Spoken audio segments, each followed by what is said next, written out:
Cedar Point in Sandusky, Ohio is one of those parks that, as an enthusiast, you're drawn to it, or you're drawn to it. There's a coaster for just about every taste and style. I was fortunate enough to get a visit for the first time in 3 years, and the first time since 2016 to a normal Cedar Point day. It was literally a day trip. 4 hours there, 4 hours back, 8 hours in the park.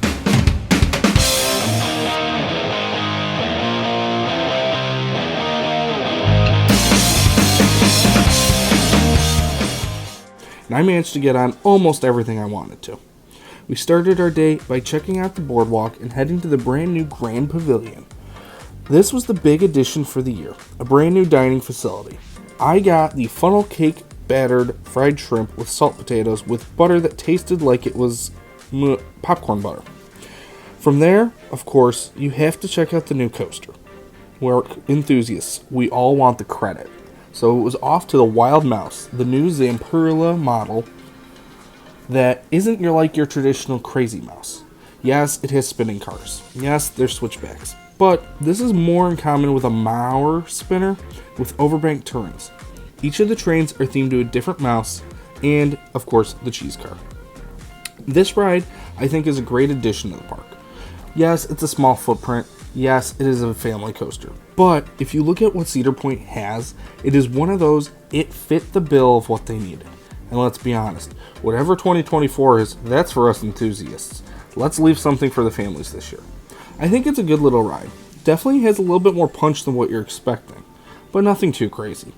A fun ride that I definitely will see more parks having in the future, as this does look like it is a model meant to be cloned.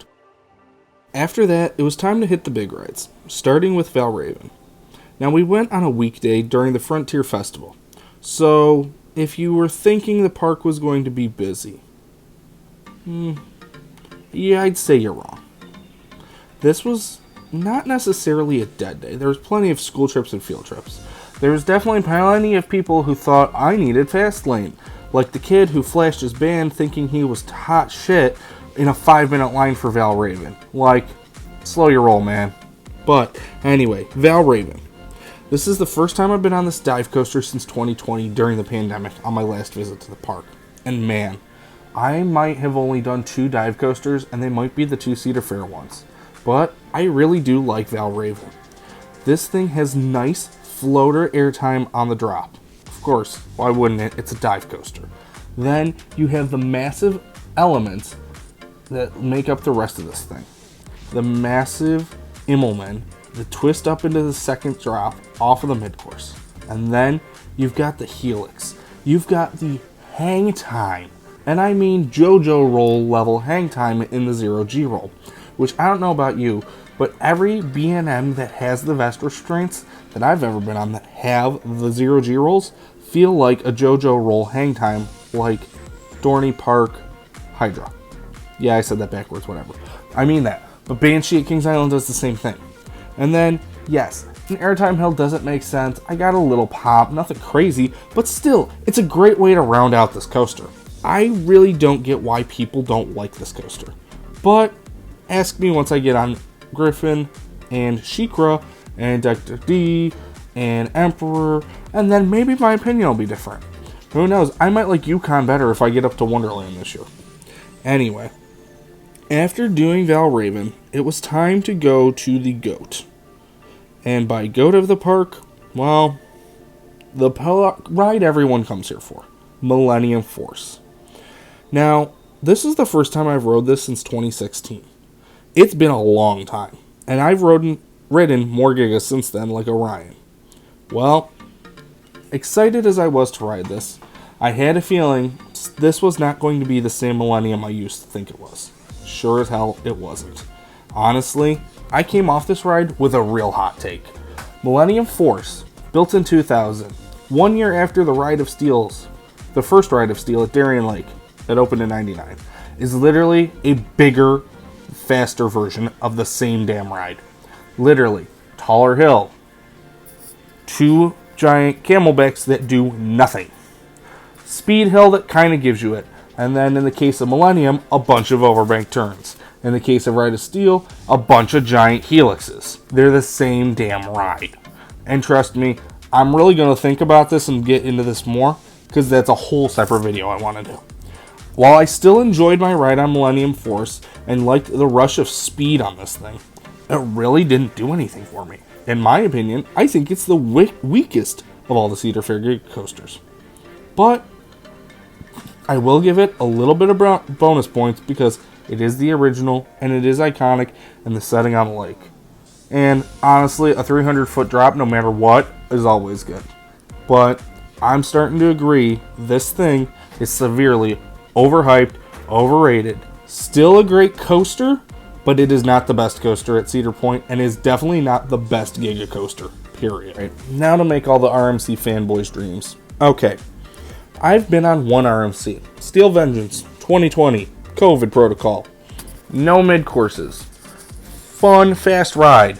Could see what it could do, but again, only one ride. It was time to finally go and see if this thing actually was as good as I thought it was, and then some. Well, I was not disappointed at all. First of all, I got two rides. Once in the back row and once in the middle. But, bonus thing, because it was a cold, overcast day, the trims on the mid-course were not on. So let's just say my thighs were killing me on that last lap through the substructure, both rides. I don't think I've ever felt this way about a coaster, where airtime, while I love it, was kind of painful toward the end. But I was loving every second of it. Honestly, this ride might be one of the greatest coasters of all time. It's definitely now my favorite coaster at Cedar Point. It is not my number one though, but it's definitely in the top 5. Top 3, honestly. I really now wish they would have done something with Predator years ago into an RMC, and then I had another one closer. The airtime just everywhere, the lateral airtime on the overbank, the amount of like bunny hops at the end where you're just absolutely getting thrown out of the damn seat, the whippiness into the dang inversions into the substructure, and then don't get me started on the freaking head chopper moments throughout that last lap. Like, I remember really enjoying this on my ride in 2020, but now I'm like, damn, I wish this ride was closer. Steel Vengeance really is great, but again, I've been on one RMC, so now I feel like when I finally get around to getting to the rest, I'm gonna feel like these are all average. It's not quite the greatest. But I guess that's the price you pay when the first one is Steel Vengeance. So I said we went during the Frontier Festival and on a weekday. Well, Cedar Point had this ticket deal where you got your ticket, you got parking, and you got 3 tastings in the price of admission for like $60. Might have even been 50. Point being, I grabbed this deal and it was like the greatest thing, because honestly, after doing the rides, we needed to recharge, refuel. So we ended up using our tasting tickets. We got an alcoholic beverage for each of us, and then my wife got this really good like herb and butter or something with herbs or something, corn on the cob, which was amazing to her. I got this really awesome pierogi with like, it either had bacon or brisket and like a salsa on it. It was very good. And then we got walking tacos as well. All 3 of those things like that. And these were good sized portions. These were not like skimpy little things. The pierogies were like double the size of your average like frozen pierogi. Like, they were freaking huge, man. Like, and like the serving size for the drink was like a full size drink. Like, they weren't skimping here. So like, I thought that was really cool. So we did that stuff, to kind of fill in some time before going back for another lap on the second lap on Steel Vengeance. Of course, after Steel Vengeance, you have to hit the other half of Frontier Town and Maverick. This was by far the longest line of the day. Like 45 minutes maybe? Like, Steel Vengeance was like 10, 15 if you count going through the metal detectors and all that stuff.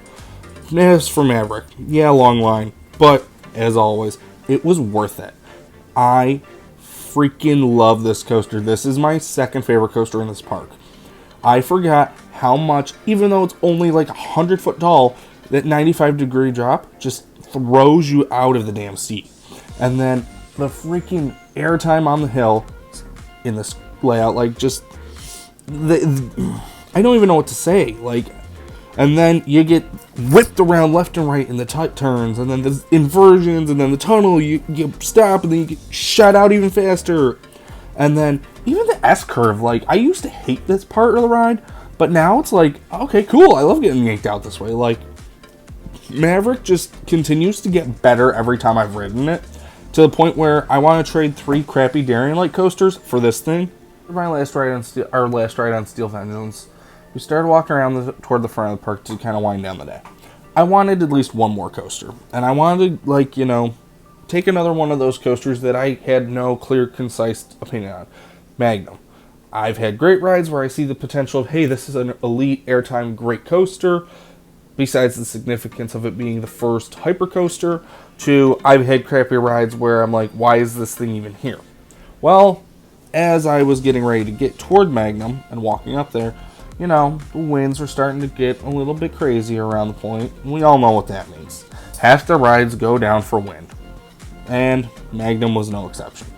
I guess I could have made the consolation to run over to Gemini, but instead, we kind of toughed it out for a couple minutes. I got a little bit of look around Dragster, or what was Dragster, and then we decided to head toward the front to get ready to leave. And by get ready to leave, I mean find funnel cake, go through some souvenirs, the usual stuff at the end of a Cedar Point day. So we did just that. So we headed toward the front. I managed to pick up a Steel Vengeance shirt that I have a picture of here. There are 2 different shirts in it, but I got the one that says Airtime, RMC, that kind of thing. Like, come on, I'm an enthusiast. I had to go for that one. And then we got a awesome funnel cake, because, you can't not have a day at Cedar Point, or at least a Cedar Fair park, without funnel cake. I will say Canada's Wonderland might still have the best of the Cedar Fair funnel cake, but this was still a pretty darn good way to end the day. After that, we just pretty much headed out, grabbed something, real food on the way out, back toward the thruway, and drove home. Literally, this was a day trip. So, how do I think overall about Cedar Point after this one? Right, so overall thoughts. This was probably the first time in a long time I honestly will call it a redemption day for Cedar Point. Yeah, I knew going in on a weekday in June would probably yield the results we got. Dead park, quiet, not needing fast lane, getting on everything. Seriously, this was like grand. And I'm not exaggerating. It's like 20 minutes for Wild Mouse, which I thought was fair. Might have even been 15, honestly. It wasn't terrible at all. Valraven was like 10, and it was literally a walk-on practically to the stairs. Then Millennium was down when we walked up to it, but we sat around and got on it, once we got in the line, we were at the ramp that went up to the station. So, like, again, not bad on the timing. Like I said, Steel Vengeance, this was where I was getting, in my head the whole time, I was like, this is why I'm going to spend money on Fastlane. I didn't need to. Like, it was, like I said, maybe 10 minutes, maybe add 5 or 10 to that, depending on how quickly they were putting people through the metal detectors.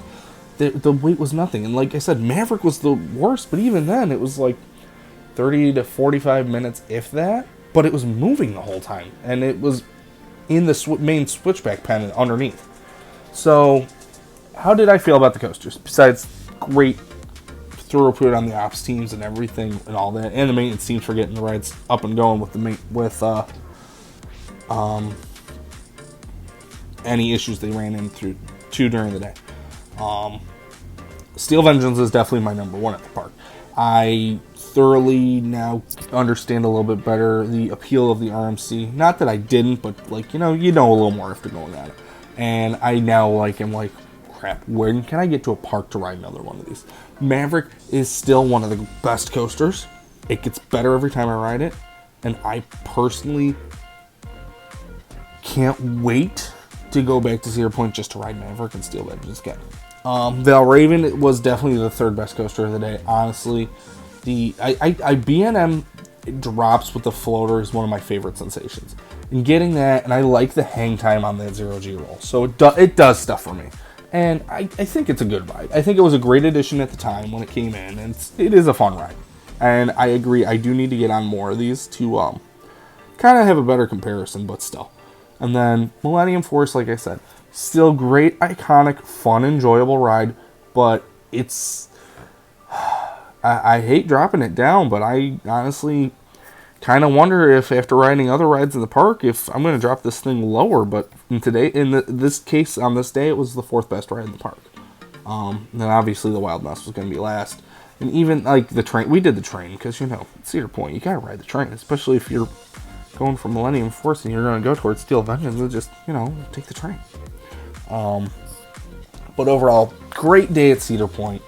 Probably going to go a little bit more in depth on the coasters in future videos, but I just wanted to get this vlog out there, you know. Get out to the point this year. You know, the coasters are still great.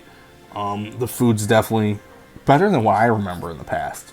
So definitely Cedar Fair stepped up the game on that one. And just, you know, plan accordingly. You know you're going on a busy day.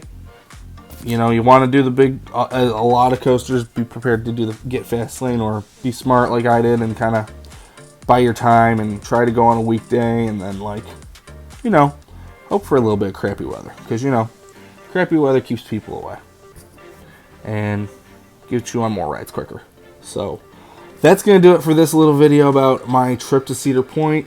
I want to hear your guys' thoughts on some of these opinions, especially that Millennium Force being literally just a beefed up version of Ride of Steel at Darien Lake. I feel like there's some enthusiasts who are going to be like, oh shit, I'm onto something, or I'm crazy. So, you know, can't wait to see what everyone says in the comments. But, and then what everyone else, how everyone thinks about some of these other rides. But once again, thank you guys all for watching. Sorry if this seems like it's kind of a little bit more random. It's on the fly. I didn't really write up a script to do this one. Just kind of wanted to get this one in and out there. I mean, I know I'm not the greatest with the responses on getting these out, but, you know, this is just for fun on the side. Like, you know, I got a regular job, regular life kind of thing.